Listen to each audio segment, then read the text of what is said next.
Public health dentistry YouTube ചാനലിലേക്ക് എല്ലാവർക്കും സ്വാഗതം.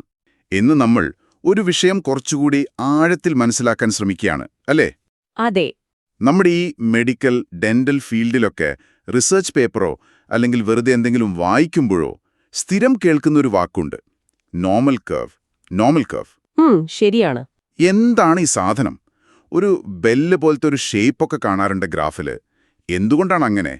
പിന്നെ നമുക്ക് ഈ കണക്കിലോ സ്റ്റാറ്റിസ്റ്റിക്സിലോ ഒന്നും വലിയ പിടിയില്ലെങ്കിലും ഇത് മനസ്സിലാക്കാൻ പറ്റുമോ? അതാണ് നമ്മൾ ഇന്ന് നോക്കുന്നത്. തീർച്ചയായും വളരെ ലളിതമായിട്ട് മനസ്സിലാക്കാവുന്നതേയുള്ളൂ.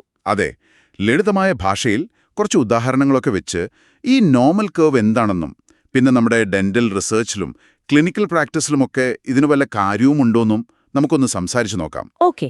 അപ്പോ ആദ്യം തന്നെ തുടങ്ങാം. ഈ നോർമൽ കർവ് എന്ന് പറയുമ്പോൾ ആ ബെൽ ഷേപ്പ്, ഒരു മണിയുടെ ആകൃതി, അതെങ്ങനെയാ വരുന്നത്? നമ്മൾ ഏതെങ്കിലും ഒരു കാര്യം ഒരു വലിയ ഗ്രൂപ്പിൽ അളക്കുകയാണെന്ന് വെക്കുക. ഉദാഹരണത്തിന് ആളുകളുടെ ഉയരം, ആ അല്ലെങ്കിൽ പരീക്ഷയുടെ മാർക്ക്, അതെ, അല്ലെങ്കിൽ ബ്ലഡ് പ്രഷർ, പല്ല് മുളയ്ക്കുന്ന പ്രായം, അങ്ങനെ എന്തും. ഈ കിട്ടിയ അളവുകളൊക്കെ വെച്ചിട്ട് ഒരു ഗ്രാഫ് വരച്ചാൽ, അതായത് ഓരോ അളവും എത്ര പേർക്ക് കിട്ടി എന്ന് നോക്കിയാൽ സാധാരണയായി കാണുന്ന ഒരു രൂപമുണ്ട്. നടുക്ക് ഭാഗത്ത്, അതായത് ആ ശരാശരിക്ക് ആവറേജിന് അടുത്തുള്ള അളവുകൾ കിട്ടിയ ഒരുപാട് പേരുണ്ടാവും. ഓക്കെ. അതേസമയം വളരെ കൂടിയ അളവോ വളരെ കുറഞ്ഞ അളവോ കിട്ടിയവർ കുറവായിരിക്കും. അപ്പോൾ ആ ഗ്രാഫ് നടുക്കിങ്ങനെ പൊങ്ങിയിട്ട് രണ്ടറ്റത്തേക്കും താഴ്ന്നു വരും, ഒരു കുന്നുപോലെ അല്ലെങ്കിൽ ഒരു ബെൽ പോലെ. ആ ബെൽ ഷേപ്പ്, അതാണ് നോർമൽ കർവ്. അതെ, അതാണ് നോർമൽ കർവ്. ശരിക്കും നമ്മൾ ഷൂ സൈസ് നോക്കിയാൽ മതി. ആ ശരിയാണ്. മിക്കവാറും പേർക്കൊരു മീഡിയം സൈസ് ആയിരിക്കും, 7, 8, 9 ഒക്കെ. അതെ, വളരെ ചെറിയ സൈസോ ഭയങ്കര വലിയ 12, 13 ഒക്കെയോ കുറവായിരിക്കും. ശരിയാണ്. അതുകൊണ്ട് തന്നെയാണ് സ്റ്റാറ്റിസ്റ്റിക്സുകാർ ഇതിനെ നോർമൽ എന്ന് വിളിച്ചത്. കാരണം ഇത് പ്രകൃതിയിൽ പല കാര്യങ്ങളിലും വളരെ സാധാരണമായി കാണുന്ന ഒരു പാറ്റേൺ ആണ്. സാധാരണമായതുകൊണ്ട് നോർമൽ. അതെ. ഗാസ് എന്ന ഗണിതശാസ്ത്രജ്ഞൻ ഇതിൽ ഒരുപാട് പഠനങ്ങൾ നടത്തിയതുകൊണ്ട് ഗോഷ്യൻ ഡിസ്ട്രിബ്യൂഷൻ എന്നും പേരുണ്ട്. പക്ഷെ നോർമൽ കർവ് എന്നാണ് കൂടുതൽ ആളുകൾക്കും പരിചയം. ഓക്കെ. അപ്പോൾ എന്തുകൊണ്ടാണ് ഈ ബെൽ ഷേപ്പ് വരുന്നത്? എപ്പോഴും ഇത് ഇങ്ങനെ തന്നെ വരൂ? അതിനൊരു കാരണമുണ്ട്. നമ്മൾ നേരത്തെ പറഞ്ഞില്ലേ, ഉയരം, BP എന്നൊക്കെ. ഇതിനെ ഒന്നും സ്വാധീനിക്കുന്നത് ഒരൊറ്റ കാര്യമല്ല. അല്ല, പല ഘടകങ്ങളുണ്ട്. അതെ, ഒരുപാട് ചെറിയ ചെറിയ കാര്യങ്ങളുണ്ടാവും. ഒരാള് BP തന്നെ എടുത്താൽ ഉറക്കം, ഭക്ഷണം, വ്യായാമം, ടെൻഷൻ, ചിലപ്പോൾ ജീനുകൾ, അങ്ങനെ പലതും. മിക്കപ്പോഴും എന്ത് സംഭവിക്കും? ഇവയുടെയൊക്കെ ഒരു ആകെത്തുക എഫക്റ്റ് അങ്ങോട്ടും ഇങ്ങോട്ടും ക്യാൻസലായി പോകും. ഓഹോ. അപ്പോ ആ വ്യക്തിയുടെ BP ഒരു ശരാശരി നിലവാരത്തിലേക്ക് വരും, അല്ലെങ്കിൽ അതിനടുത്തേക്ക് വരും. അതുകൊണ്ടാണ് ഈ ശരാശരിയുടെ അടുത്ത് ഏറ്റവും കൂടുതൽ ആളുകൾ വരുന്നത്. അതാണ് ആ ബെല്ലിന്റെ ഉയർന്ന നടുഭാഗം. അത് കൊള്ളാം. ആ ക്യാൻസൽ ഔട്ട് ചെയ്യുന്ന ആശയം, അതുകൊണ്ടാണല്ലേ മിക്കവാറും കാര്യങ്ങൾ ആ നടുക്ക് തന്നെ വന്ന് നിൽക്കുന്നത്. അതെ. ഇനി അങ്ങേയറ്റത്തെ അവസ്ഥകൾ, അതായത് ഭയങ്കര കൂടിയ BP അല്ലെങ്കിൽ ഭയങ്കര കുറഞ്ഞ BP വരണമെങ്കിൽ എന്തു വേണം? ഈ ചെറിയ സ്വാധീനങ്ങളെല്ലാം അല്ലെങ്കിൽ മിക്കവാറുമെല്ലാം ഒരേ ദിശയിലേക്ക് ഒരുമിച്ച് പ്രവർത്തിക്കണം. കൂട്ടുന്ന ഘടകങ്ങൾ മാത്രം വരണം, കുറയ്ക്കുന്നതൊന്നും ഉണ്ടാകരുത്. ഓക്കെ. അത് സാധാരണഗതിയിൽ അത്ര എളുപ്പത്തിൽ സംഭവിക്കില്ല, വളരെ അപൂർവമായിരിക്കും. അതുകൊണ്ടാണ് ആ ബെല്ലിന്റെ രണ്ടറ്റത്തുമുള്ള വാലുകൾ, ടെയിൽസ്, മെലിഞ്ഞിരിക്കുന്നത്. അവിടെ ആളുകളുടെ എണ്ണം കുറവായിരിക്കും. മനസ്സിലായി. ശരിയാണ്. അപ്പോൾ ഈ കർവിന് ഒരു ഘടനയുണ്ടെന്ന് പറഞ്ഞു. എന്തൊക്കെയാണ് അതിന്റെ പ്രധാന ഭാഗങ്ങൾ? പ്രധാനമായിട്ട് നമുക്കൊരു 3 കാര്യങ്ങൾ ഓർക്കാം. ഒന്ന്, അതിന്റെ സെന്റർ, കേന്ദ്രം.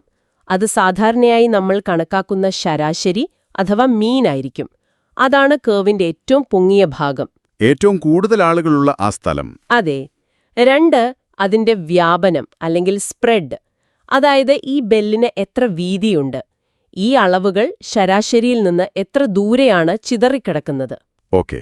അത് അളക്കാനാണ് നമ്മൾ സ്റ്റാൻഡേർഡ് ഡീവിയേഷൻ അല്ലെങ്കിൽ ചുരുക്കി SD എന്ന് പറയുന്ന ഒരളവ് ഉപയോഗിക്കുന്നത്. SD കേട്ടിട്ടുണ്ട്.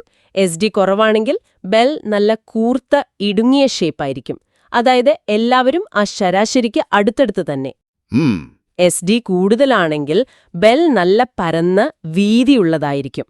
ആളുകൾ ശരാശരിയിൽ നിന്ന് കൂടുതൽ ദൂരേക്ക് വ്യാപിച്ചു കിടക്കുന്നു. ഓക്കെ. സെന്റർ, സ്പ്രെഡ്, മൂന്നാമത്തേതോ? മൂന്നാമത്തേത് അതിന്റെ സമമിതി, സിമ്മട്രി. ഒരു പെർഫെക്റ്റ് നോർമൽ കർവ്, അതിന്റെ നടുക്കുള്ള മീൻ വെച്ച് നോക്കിയാൽ ഇടത്തോട്ടും വലത്തോട്ടും ഒരുപോലെയിരിക്കും, ഒരു കണ്ണാടിയിൽ കാണുന്ന പോലെ. ആഹാ, ശരി. അപ്പോൾ ഈ ഘടന വെച്ചിട്ട് വളരെ പ്രധാനപ്പെട്ട ഉപകാരപ്രദമായ ഒരു നിയമമുണ്ട്. 68-95-99.7 റൂൾ എന്ന് പറയും. എംപിരിക്കൽ റൂൾ എന്നും പറയാറുണ്ട്. 68-95-99.7 എന്താണത്? പേടിക്കേണ്ട, സിമ്പിളാണ്. ഇത് പറയുന്നത് ഒരു നോർമൽ കർവിൽ ഏകദേശം 68% അളവുകളും ശരാശരിയിൽ നിന്ന് ഒരു സ്റ്റാൻഡേർഡ് ഡീവിയേഷൻ അങ്ങോട്ടോ ഇങ്ങോട്ടോ ഉള്ള ദൂരത്തിനുള്ളിലായിരിക്കും. അതായത് മീൻ പ്ലസ് 1 SD. ഓക്കെ, 68%. ഏകദേശം 95% അളവുകളും ശരാശരിയിൽ നിന്ന് 2 standard deviation ദൂരത്തിനുള്ളിലായിരിക്കും. Mean plus 2 SD. 95%. അപ്പൊ ഭൂരിഭാഗം പേരും അതിനുള്ളിൽ വരും. അതെ, അതാണ് ഏറ്റവും പ്രധാനപ്പെട്ട ഒരു പോയിന്റ്. ഏകദേശം 99.7% അളവുകളും, അതായത് ഏതാണ്ട് എല്ലാവരും തന്നെ ശരാശരിയിൽ നിന്ന് 3 standard deviation ദൂരത്തിനുള്ളിലായിരിക്കും. Mean plus 3 SD. ഓഹോ, അപ്പോൾ 95% ആളുകൾ ആ ±2 SD റേഞ്ചിൽ വരുമെന്നുള്ളത് ഓർത്തു വെച്ചാൽ മതിയല്ലേ? അതെ, അത് വളരെ പ്രാക്ടിക്കലായിട്ട് ഉപകാരമുള്ള ഒന്നാണ്. ഉദാഹരണത്തിന് നമ്മൾ നേരത്തെ പറഞ്ഞ BP. മുതിർന്നവരുടെ ശരാശരി സിസ്റ്റോളിക് BP 120 ആണെന്നും SD 10 ആണെന്നും വെക്കുക. ശരി. അപ്പോ ഈ 95% റൂള് വെച്ച് നോക്കിയാൽ ഏകദേശം 95% പേരുടെ BP 120 ± 2 × 10, അതായത് 120 ± 20. 100-നും 140-നും ഇടയിൽ. അതെ, 100-നും 140-നും ഇടയിലായിരിക്കും. അപ്പോ 140-ൽ കൂടുതലോ 100-ൽ കുറവോ BP യുള്ളവർ മൊത്തം ആളുകളുടെ ഒരു 5% ഒക്കെ കാണൂ. ആ, അപ്പോൾ ഈ ലാബ് റിപ്പോർട്ടിലൊക്കെ നോർമൽ റേഞ്ച് എന്ന് എഴുതുന്നത് ഏകദേശം ഈ 95% വെച്ചിട്ടാണോ? ഒരു പരിധിവരെ അതെ. ആരോഗ്യമുള്ള ഒരുപാട് പേരുടെ അളവെടുത്തിട്ട് അതിലെ നടുക്കുള്ള 95% വരുന്ന റേഞ്ചിനെയാണ് പലപ്പോഴും നോർമൽ അല്ലെങ്കിൽ റെഫറൻസ് റേഞ്ചായിട്ട് കണക്കാക്കുന്നത്. ഡാറ്റ നോർമൽ ആണെങ്കിൽ ഈ മീൻ പ്ലസ് 2 SD എന്ന ആശയം അവിടെ ഉപയോഗിക്കാം. കൊള്ളാം, അത് ക്ലിയറായി. ഇനി വേറൊന്നും കേട്ടിട്ടുള്ളത് standard normal curve. Standard normal curve എന്താണ്? ഈ നോർമൽ കർവിൽ നിന്ന് വ്യത്യാസം? നല്ല ചോദ്യം. നമ്മൾ ഈ പറഞ്ഞ നോർമൽ കർവില്ലേ, അതിന് പല ശരാശരിയും പല SDയുമാകാം. ഉയരത്തിന്റെ കർവിന് അതിൻ്റെതായ മീൻ SD കാണും, ഭാരത്തിൻ്റെതിന് വേറെ. ശരിയാണ്. എന്നാൽ ഈ സ്റ്റാൻഡേർഡ് നോർമൽ കർവ് എന്ന് പറയുന്നത് ഒരു പ്രത്യേക തരം നോർമൽ കർവാണ്. അതൊരു റെഫറൻസ് പോലെയാണ്. അതിന്റെ ശരാശരി മീൻ എപ്പോഴും 0-ഉം സ്റ്റാൻഡേർഡ് ഡീവിയേഷൻ SD എപ്പോഴും 1-ഉമായിരിക്കും. ഫിക്സ്ഡ് ആണ്. ഇപ്പോഴും മീൻ 0, SD 1. എന്തിനാണ് അങ്ങനെ ഒരു സ്റ്റാൻഡേർഡ് സാധനം? താരതമ്യം എളുപ്പമാക്കാൻ പല അളവുകളെയും പല യൂണിറ്റിലുള്ളതിനെയും ഉയരം സെന്റിമീറ്ററിൽ, ഭാരം കിലോഗ്രാമിൽ, മാർക്ക് പെർസെന്റേജിൽ, അങ്ങനെ ഒരൊറ്റ സ്കെയിലിലേക്ക് മാറ്റാൻ ഇത് സഹായിക്കും. എങ്ങനെ? നമ്മൾ ഏതളവിനെയും ഈ സ്റ്റാൻഡേർഡ് സ്കെയിലിലേക്ക് മാറ്റും. അതിനൊരു പേരുണ്ട്, Z-സ്കോർ. Z-സ്കോർ? അതെ, Z-സ്കോർ കണ്ടുപിടിക്കാൻ ഒരു ചെറിയ ഫോർമുലയുണ്ട്. Z = നമ്മുടെ കയ്യിലുള്ള അളവ്, ആ ഗ്രൂപ്പിന്റെ ശരാശരി, ആ ഗ്രൂപ്പിന്റെ SD. Z = വാല്യൂ മീൻ SD. അതെ, ഈ കിട്ടുന്ന Z-സ്കോർ എന്താണ് പറയുന്നത്? അത് പറയുന്നത് നമ്മുടെ അളവ് ആ ഗ്രൂപ്പിന്റെ ശരാശരിയിൽ നിന്ന് എത്ര സ്റ്റാൻഡേർഡ് ഡീവിയേഷൻ SD മുകളിലാണ് അല്ലെങ്കിൽ താഴെയാണ് എന്നു മാത്രം. ഓക്കെ, ഉദാഹരണം പറയാമോ? പറയാം. നേരത്തെ BPയുടെ കാര്യം പറഞ്ഞില്ലേ? മീൻ 120, SD 10. ഒരാളുടെ BP 140 ആണെന്ന് കരുതുക. അപ്പോൾ Z-സ്കോർ എത്ര വരും? 140 - 120 / 10. അതായത് 20/10 = 2. കറക്റ്റ്. Z = +2. ഇതിനർത്ഥം ഈ വ്യക്തിയുടെ BP ശരാശരിയേക്കാൾ 2 SD മുകളിലാണ്. വേറൊരാൾക്ക് BP 110 ആണെങ്കിലോ? അപ്പോ -10, 10 = -1, Z = -1. അതായത് ശരാശരിയേക്കാൾ 1 SD താഴെയാണ്. ഓക്കെ, അപ്പോ Z = 0 ആണെങ്കിൽ കൃത്യം ശരാശരി. അതെ, ഈ Z-സ്കോർ കിട്ടിയാൽ നമുക്ക് ആ സ്റ്റാൻഡേർഡ് നോർമൽ കർവ് മീൻ = 0, SD = 1 ഉപയോഗിച്ച് ആ അളവ് എത്രത്തോളം സാധാരണമാണ് അല്ലെങ്കിൽ അസാധാരണമാണ് എന്ന് പറയാൻ പറ്റും. Z ഈക്വൽസ് +2 അല്ലെങ്കിൽ -2 ഒക്കെ വന്നാൽ അത് അത്ര സാധാരണയല്ല എന്ന് പറയാം. കാരണം 95% പേരും ആ റേഞ്ചിനുള്ളിലാണ്. എക്സാക്ട്ലി. അപ്പോ സെഡ് സ്കോർ ഒരു അളവിന്റെ അസാധാരണത്വം അളക്കാനുള്ള ഒരു മാർഗമാണ്. പക്ഷേ ഈ +2 എന്നത് എപ്പോഴും മോശം എന്നാണോ? നേരത്തെ പറഞ്ഞ BP 140 Z ഈക്വൽസ് +2 അത്ര നല്ലതല്ല. പക്ഷേ ഇപ്പോ കുട്ടികളുടെ ഉയരം നോക്കുകയാണെങ്കിൽ Z ഈക്വൽസ് +2 വന്നാൽ കുട്ടിക്ക് നല്ല ഉയരമുണ്ടെന്നല്ലേ അർത്ഥം? അത് നല്ലതല്ലേ? വളരെ ശരിയായ പോയിന്റ്. സെഡ് സ്കോർ എന്നത് സ്റ്റാറ്റിസ്റ്റിക്കലി എത്ര വ്യത്യാസമുണ്ട് എന്നു മാത്രമേ പറയുന്നുള്ളൂ. അത് ക്ലിനിക്കലി നല്ലതാണോ ചീത്തയാണോ എന്ന് നമ്മൾ ആ അളക്കുന്ന കാര്യത്തിന്റെ പശ്ചാത്തലം വെച്ച് തീരുമാനിക്കണം. ഓക്കെ. പല്ലിലെ പ്ലാക്ക് ഇൻഡെക്സ് നോക്കുകയാണെന്ന് വയ്ക്കുക. ശരാശരി 1.5ഉം SD 0.5ഉം ആണെങ്കിൽ ഒരാൾക്ക് 2.5 കിട്ടിയാൽ Z score 2.5 - 1.5 divided by 0.5 equals to +2 വരും.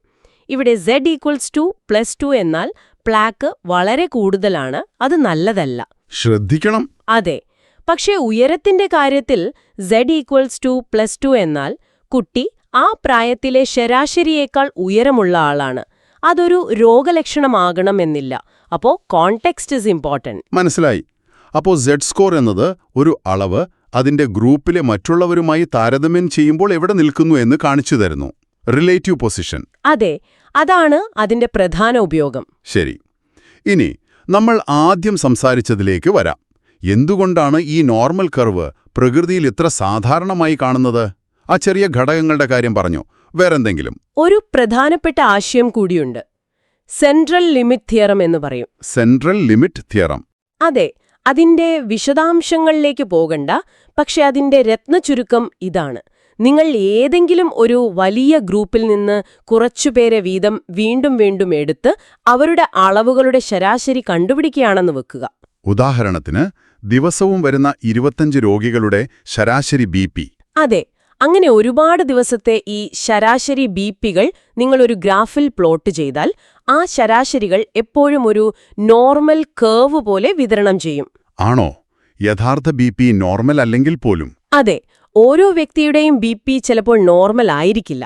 പക്ഷെ നിങ്ങൾ എടുക്കുന്ന സാമ്പിളുകളുടെ ശരാശരികൾ എപ്പോഴും നോർമൽ കർവിനോടടുക്കും. സാമ്പിൾ സൈസ് ആ 25 എന്നത് വലുതാവുന്തോറും അത് കൂടുതൽ നോർമലാകും. ഇതൊരു മാന്ത്രിക വിദ്യ പോലെയാണ്. കൊള്ളാം. അപ്പോൾ ഗവേഷണത്തിൽ ഇത് വളരെ പ്രധാനമാണല്ലോ. കാരണം നമ്മളെപ്പോഴും ഗ്രൂപ്പുകളുടെ ശരാശരിയാണല്ലോ താരതമ്യം ചെയ്യുന്നത്. അതെ, ഈ തിയറം ഉള്ളതുകൊണ്ടാണ് പല സ്റ്റാറ്റിസ്റ്റിക്കൽ ടെസ്റ്റുകളും, പ്രത്യേകിച്ച് ശരാശരിയെ അടിസ്ഥാനമാക്കിയുള്ളവ, വിശ്വസനീയമാകുന്നത്. ശരാശരികൾ നോർമൽ പോലെ പെരുമാറുമെന്ന് നമുക്ക് ഉറപ്പുണ്ട്.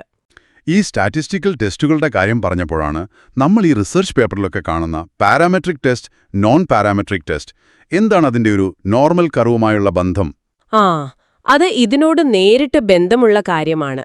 ലളിതമായി പറഞ്ഞാൽ, ചില സ്റ്റാറ്റിസ്റ്റിക്കൽ ടെസ്റ്റുകൾ ഉണ്ടാക്കിയിരിക്കുന്നത് നമ്മുടെ കയ്യിലുള്ള ഡേറ്റ അല്ലെങ്കിൽ അതിന്റെ പിന്നിലുള്ള ഒരു പാറ്റേൺ ഈ നോർമൽ കർവ് പോലെ ബെൽ ഷേപ്പിലാണ് എന്നൊരു അനുമാനത്തിലാണ്. ഓക്കെ. ഈ ടെസ്റ്റുകൾ ഡേറ്റയുടെ ശരാശരി, മീൻ, സ്റ്റാൻഡേർഡ് ഡീവിയേഷൻ SD പോലുള്ള പാരാമീറ്ററുകളെ ആശ്രയിച്ചാണ് പ്രവർത്തിക്കുന്നത്. അതുകൊണ്ടാണ് അവയെ പാരാമെട്രിക് ടെസ്റ്റുകൾ എന്ന് വിളിക്കുന്നത്. ഉദാഹരണത്തിന് T-ടെസ്റ്റ്, ANOVA ഒക്കെ പാരാമെട്രിക് ആണ്. അപ്പോൾ ഡേറ്റ നോർമൽ അല്ലെങ്കിൽ ഈ ടെസ്റ്റുകൾ ഉപയോഗിക്കാൻ പാടില്ലേ? പാടില്ലാന്നല്ല, പക്ഷെ ഉപയോഗിച്ചാൽ കിട്ടുന്ന ഉത്തരം അത്ര വിശ്വസനീയമാകണമെന്നില്ല. കാരണം ആ ടെസ്റ്റിന്റെ കണക്കുകൂട്ടലുകൾ ഡിസൈൻ ചെയ്തിരിക്കുന്നത് ആ ബെൽ ഷേപ്പ് അനുമാനിച്ചാണ്. ആ ഷേപ്പ് ഇല്ലെങ്കിൽ കണക്കുകൂട്ടൽ പിഴയ്ക്കാം. അപ്പോൾ ഡേറ്റ നോർമൽ അല്ലെങ്കിൽ എന്തു ചെയ്യും? അപ്പോഴാണ് നമ്മൾ നോൺ പാരാമെട്രിക് ടെസ്റ്റുകൾ ഉപയോഗിക്കുന്നത്. പേര് സൂചിപ്പിക്കുന്നത് പോലെ അവയ്ക്ക് ഡേറ്റ നോർമൽ ആകണമെന്നോ ഒരു പ്രത്യേക പാരാമീറ്റർ പിന്തുടരണമെന്നോ നിർബന്ധമില്ല. ഡിസ്ട്രിബ്യൂഷൻ ഫ്രീ ടെസ്റ്റ് എന്നും പറയും അല്ലേ? അതെ. ഈ ടെസ്റ്റുകൾ പലപ്പോഴും മീൻ SD-ക്ക് പകരം ഡേറ്റയുടെ റാങ്കുകളെയാണ് നോക്കുന്നത്. റാങ്ക്സ്, അതായത് ഏറ്റവും ചെറിയ അളവിന് റാങ്ക് 1, അടുത്തതിന് 2, അങ്ങനെ. ഡേറ്റയുടെ യഥാർത്ഥ വിലയേക്കാൾ അതിന്റെ സ്ഥാനത്തിനാണ് പ്രാധാന്യം. മാൻ Whitney U test, Wilcoxon test, ക്രുസ്കൽ വാളിസ് ഒക്കെ നോൺ പാരാമെട്രിക്കിന് ഉദാഹരണങ്ങളാണ്. ഡെന്റൽ ഫീൽഡില് എപ്പോഴാണ് ഡേറ്റ നോർമൽ അല്ലാതെ വരാൻ സാധ്യത? ഒരു ഉദാഹരണം പറയാമോ? തീർച്ചയായും. നമ്മുടെ DMFT സ്കോറുകൾ തന്നെ എടുക്കാം. ഡിക്കേ, മിസ്സിംഗ്, ഫിൽ ടീത്ത്. പല്ലിന് കേടില്ലാത്ത ഒരുപാട് പേരുണ്ടാവാം. അപ്പോൾ DMFT = 0 ഒരുപാട് കാണും. ശരിയാണ്. പക്ഷെ ഭയങ്കര കൂടിയ DMFT ഉള്ളവർ കുറവായിരിക്കും. അപ്പോൾ അതിന്റെ ഗ്രാഫ് വരച്ചാൽ അത് വലത്തോട്ടേക്കൊരു വാല് നീണ്ടു കിടക്കുന്ന പോലെയിരിക്കും. Right skewed. അത് ബെൽ ഷേപ്പ് അല്ല. അല്ല. അതുപോലെ വേദനയുടെ സ്കെയിൽ 1 തൊട്ട് 10 വരെ. ചിലപ്പോൾ 0 വേദനയുള്ളവരും കാണും, 10 വേദനയുള്ളവരും കാണും. പക്ഷെ അതൊരു നോർമൽ വിതരണമാകണമെന്നില്ല. ഇത്തരം ഓർഡിനൽ സ്കെയിലുകൾ പലപ്പോഴും നോൺ പാരാമെട്രിക് രീതിയിലാണ് വിശകലനം ചെയ്യാറ്. ഓക്കെ. അപ്പോൾ നമ്മളൊരു ഗവേഷണം ചെയ്യുമ്പോഴോ അല്ലെങ്കിൽ വായിക്കുമ്പോഴോ ഏത് ടെസ്റ്റ് ഉപയോഗിച്ചു എന്ന് നോക്കണം. ഡാറ്റയുടെ സ്വഭാവം വെച്ച് ശരിയായ ടെസ്റ്റാണോ ഉപയോഗിച്ചതെന്നും ശ്രദ്ധിക്കണം. വളരെ പ്രധാനപ്പെട്ട കാര്യമാണത്. ഡേറ്റ സ്ക്യൂഡ് ആണെങ്കിൽ, അല്ലെങ്കിൽ ഒരുപാട് ഔട്ട്ലെയേഴ്സ്, ഒറ്റപ്പെട്ട് കിടക്കുന്ന വലിയ ചെറിയ വിലകൾ ഉണ്ടെങ്കിൽ നോൺ പാരാമെട്രിക് ടെസ്റ്റ് ഉപയോഗിക്കുന്നതാണ് സേഫ്. അല്ലെങ്കിൽ ചിലപ്പോൾ ഡേറ്റയെ ഒന്ന് ട്രാൻസ്ഫോം ചെയ്യും. ലോഗ് ട്രാൻസ്ഫോർമേഷനൊക്കെ ഉപയോഗിച്ച് ആ സ്ക്യൂനെസ് കുറയ്ക്കാൻ നോക്കും. എന്നിട്ട് പാരാമെട്രിക് ടെസ്റ്റ് ചെയ്യാം. പക്ഷേ അതിന്റെ വ്യാഖ്യാനത്തിൽ ശ്രദ്ധിക്കണം. ഏറ്റവും നല്ലത് ഡേറ്റയുടെ തനതായ സ്വഭാവമനുസരിച്ചുള്ള ടെസ്റ്റ് തിരഞ്ഞെടുക്കുന്നതാണ്. ശരി. ഇനി നമ്മുടെയൊക്കെ ഡെന്റൽ പ്രാക്ടീസിലും മെഡിക്കൽ ഫീൽഡിലും ഈ നോർമൽ കർവ് അറിഞ്ഞിരിക്കുന്നതുകൊണ്ടുള്ള പ്രയോജനങ്ങൾ എന്തൊക്കെയാണ്? നമ്മൾ ആ ലാബ് റിപ്പോർട്ടിലെ നോർമൽ റേഞ്ച് കാര്യം പറഞ്ഞു. അതെ. കുട്ടികളുടെ വളർച്ചാ ചാർട്ടുകൾ, ഗ്രോത്ത് ചാർട്ട്സ് ഒരു പ്രധാനപ്പെട്ട ഉപയോഗമാണ്. ഒരു കുട്ടിയുടെ തൂക്കവും ഉയരവും പ്രായത്തിനനുസരിച്ച് സാധാരണ പരിധിയിലാണോ അതോ Z സ്കോർ വളരെ താഴെയോ മുകളിലോ ആണോ എന്ന് നോക്കുന്നത് ഇതിന്റെ അടിസ്ഥാനത്തിലാണ്. ഡെന്റൽ ഫീൽഡിൽ പല്ല് മുളക്കുന്ന പ്രായം പറഞ്ഞു. അതെ. അതിനൊരു ശരാശരി പ്രായവും ഒരു നോർമൽ റേഞ്ചുമുണ്ട്. അതിൽ നിന്ന് ഒരുപാട് വ്യത്യാസം വരുന്നത് ചിലപ്പോൾ മറ്റ് ആരോഗ്യ പ്രശ്നങ്ങളുടെ സൂചനയാകാം. അതുപോലെ ഓർത്തോഡോണ്ടിക്സിൽ ഉപയോഗിക്കുന്ന സെഫലമെട്രിക് അളവുകൾ. അതെ. മുഖത്തിന്റെയും തലയോട്ടിയുടെയും അളവുകൾ. അതെ. അതിനും ഓരോ പ്രായത്തിലും ലിംഗത്തിലും ശരാശരികളും നോർമൽ റേഞ്ചുകളും ഉണ്ട്. ചികിത്സാ പ്ലാനിങ്ങിന് അത് പ്രധാനമാണ്. ആരോഗ്യവാനായ ഒരാളുടെ മോണയുടെ ആഴം പോലും ഒരു പരിധിവരെ നോർമൽ വിതരണം കാണിക്കും. അപ്പോൾ ക്ലിനിക്കലി ഒരു രോഗിയുടെ അളവ് കിട്ടുമ്പോൾ അതെ, അത് സാധാരണയാണോ അതോ കൂടുതൽ ശ്രദ്ധ ആവശ്യമുള്ള ഒന്നാണോ എന്ന് നമുക്ക് പറയാൻ പറ്റും. ആ Z സ്കോർ ആശയം ഇവിടെയും ഉപയോഗിക്കാം. ഉദാഹരണത്തിന്, നിങ്ങളുടെ ഈ അളവ് ശരാശരിയേക്കാൾ 2SD കൂടുതലാണ്, ഇത് സാധാരണയിൽ കവിഞ്ഞതാണ്, നമുക്കിത് ശ്രദ്ധിക്കണം എന്ന് പറയാൻ ഈ അറിവ് വേണം. ശരിയാണ്. പിന്നെ ചികിത്സയുടെ ഫലം വിലയിരുത്താനും ഇത് സഹായിക്കുമല്ലോ. തീർച്ചയായും. ഒരു ചികിത്സയ്ക്ക് ശേഷം പ്ലാക്ക് സ്കോർ എത്ര കുറഞ്ഞു, ആ കുറവ് സ്റ്റാറ്റിസ്റ്റിക്കലി സിഗ്നിഫിക്കന്റ് ആണോ, അത് നോക്കാൻ ശരിയായ ടെസ്റ്റ് ഉപയോഗിക്കണം. അതിന് ഡാറ്റ നോർമൽ ആണോ അല്ലയോ എന്നറിയണം. നമ്മൾ വായിക്കുന്ന റിസർച്ച് ആർട്ടിക്കിളുകളെ ശരിയായി വിലയിരുത്താനും ഇത് സഹായിക്കും. ടെസ്റ്റ് ഉപയോഗിച്ചിട്ടുണ്ടെങ്കിൽ ഡാറ്റ നോർമൽ ആയിരുന്നോ എന്ന് നോക്കണം. അതെ. പിന്നെ നമ്മുടെ സ്വന്തം ക്ലിനിക്കൽ പ്രാക്ടീസിന്റെ ഒരു ഓഡിറ്റ് നടത്താൻ പോലും ഇത് ഉപയോഗിക്കാം. നമ്മുടെ രോഗികളുടെ ശരാശരി പ്ലാക്ക് ഇൻഡെക്സ് എത്രയാണ്, അതിന്റെ SD എത്രയാണ്, നമ്മുടെ ചികിത്സ കൊണ്ട് എത്രത്തോളം മാറ്റം വരുന്നുണ്ട്, ഇതൊക്കെ നോക്കാൻ ഈ അടിസ്ഥാന അറിവ് നല്ലതാണ്. രോഗികളോട് സംസാരിക്കുമ്പോഴും ഇത് ലളിതമായി ഉപയോഗിക്കാമല്ലേ? തീർച്ചയായും. സാധാരണ ഈ പ്രായത്തിൽ താഴത്തെ അണപ്പല്ല് വരും. കുറച്ചു നേരത്തെയോ വൈകിയോ വരുന്നത് പേടിക്കാനില്ല, അതൊക്കെ സാധാരണയാണ്. പക്ഷെ ഒരുപാട് വൈകിയാൽ നമ്മളൊന്ന് ശ്രദ്ധിക്കണം. ഇത് നോർമൽ കർവിന്റെ ആശയമാണ് നമ്മളവിടെ പറയുന്നത്. ചികിത്സ കഴിഞ്ഞാൽ ആദ്യത്തെ ദിവസം ഒരു 3/4 വേദന മിക്കവർക്കും കാണും. നിങ്ങൾക്ക് 9-10 ഉണ്ടെങ്കിൽ അത് സാധാരണയല്ല. നമുക്ക് നോക്കാം. അതെ. അങ്ങനെ പറയുമ്പോൾ അതിനൊരടിസ്ഥാനമുണ്ട്, വെറുതെ പറയുന്നതല്ല. ശരി. അപ്പോൾ നമ്മുടെ കയ്യിൽ കുറച്ച് ഡേറ്റ കിട്ടിയാൽ അത് നോർമൽ ആണോ അല്ലയോ എന്ന് പെട്ടെന്നെങ്ങനെ അറിയാം, വലിയ സോഫ്റ്റ്വെയർ ഒക്കെ ഇല്ലാതെ? ഏറ്റവും എളുപ്പവഴി അതിന്റെ ഒരു ചിത്രം വരച്ചു നോക്കുന്നതാണ്. ഒരു ഹിസ്റ്റോഗ്രാം ഉണ്ടാക്കുക. അതായത് ഓരോ അളവും എത്ര തവണ വന്നു എന്ന് ബാർ ചാർട്ട് പോലെ വരയ്ക്കുക. എന്നിട്ട് നോക്കുക അതിന് ഏകദേശം ആ ബെൽ ഷേപ്പ് ഉണ്ടോ, നടുക്കു പൊങ്ങി രണ്ടറ്റത്തും താഴ്ന്ന് ഏതാണ്ട് സിമ്മെട്രിക്കലാണോ എന്ന്. ഗ്രാഫ് നോക്കുക. കമ്പ്യൂട്ടർ ഉണ്ടെങ്കിൽ ബോക്സ് പ്ലോട്ട് എന്നൊരു ചിത്രം കൂടിയുണ്ട്. അതും നോർമാലിറ്റി ഏകദേശം പറയാൻ സഹായിക്കും. അതിലെ നടുക്കുള്ള വര മീഡിയൻ ഏകദേശം ബോക്സിന്റെ നടുക്കാണോ, മുകളിലേക്കും താഴേക്കുമുള്ള വാലുകൾക്ക് ഒരേ നീളമാണോ എന്നൊക്കെ നോക്കാം. പിന്നെ ഈ സ്റ്റാറ്റിസ്റ്റിക്കൽ ടെസ്റ്റുകളുണ്ടല്ലോ, ഷപ്പീറോ വിൽക്ക് ടെസ്റ്റ് എന്നൊക്കെ കേട്ടിട്ടുണ്ട്. ഉണ്ട്. ഷപ്പീറോ വിൽക്ക് ടെസ്റ്റ്, കൊൾമോഗറോഫ് സ്മിർനോവ് ടെസ്റ്റൊക്കെ സോഫ്റ്റ്വെയറുകൾ ചെയ്യാറുണ്ട്. ആ ഒരു പി വാല്യൂ തരും. പി വാല്യൂ ഒരു നിശ്ചിത അളവിൽ, സാധാരണ 0.05 കുറവാണെങ്കിൽ ഡേറ്റ നോർമൽ അല്ലെന്ന് പറയും. അപ്പോൾ ആ ടെസ്റ്റ് നോക്കിയാൽ പോരെ? അവിടെ ഒരു പ്രശ്നമുണ്ട്. ഈ ടെസ്റ്റുകൾ സാമ്പിൾ സൈസിനോട് വളരെ സെൻസിറ്റീവാണ്. സാമ്പിൾ സൈസ് കുറവാണെങ്കിൽ ഡേറ്റ ശരിക്കും നോർമൽ അല്ലെങ്കിൽ പോലും ടെസ്റ്റ് അത് കണ്ടുപിടിക്കില്ല. പി 0.05. ഓഹോ.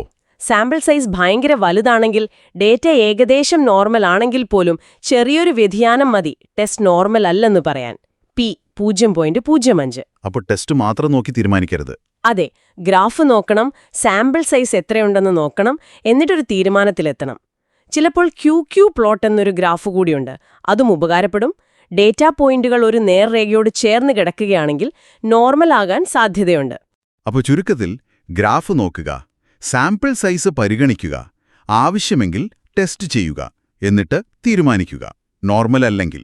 ഒന്നുകിൽ ഡേറ്റയെ ട്രാൻസ്ഫോം ചെയ്യാൻ പറ്റുമോ എന്ന് നോക്കുക, ലോഗ്, സ്ക്വയർ റൂട്ടൊക്കെ. അല്ലെങ്കിൽ നേരെ നോൺ പാരാമെട്രിക് ടെസ്റ്റിലേക്ക് പോവുക. അതാണ് ഏറ്റവും സുരക്ഷിതമായ വഴി പലപ്പോഴും. ഓക്കെ. ശ്രദ്ധിക്കേണ്ട കാര്യം, എല്ലാ ഡേറ്റയും നോർമൽ ആകണമെന്ന് വാശി പിടിക്കണ്ട.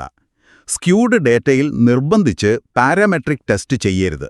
അതെ, ഡേറ്റ എന്താണോ പറയുന്നത് അതിനെ അംഗീകരിച്ചു മുന്നോട്ടു പോകുക.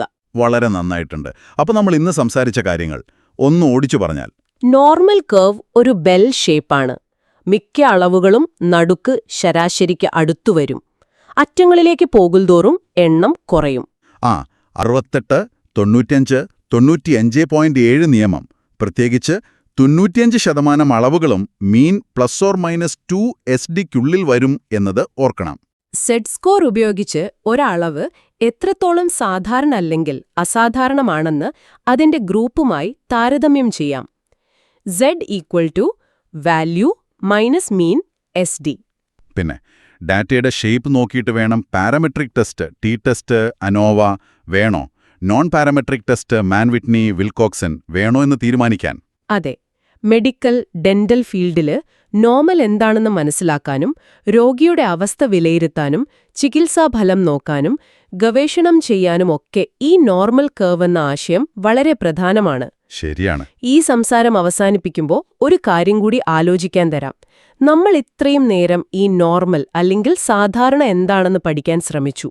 പക്ഷെ ശരിക്കും ഈ അറിവ് നമ്മളെ സഹായിക്കുന്നത് എന്തിനാണ്? ഒരുപക്ഷെ അസാധാരണമായതിനെ തിരിച്ചറിയാനല്ലേ? സാധാരണയിൽ നിന്ന് വ്യത്യസ്തമായതിനെ, കൂടുതൽ ശ്രദ്ധ വേണ്ടതിനെ കണ്ടുപിടിക്കാൻ.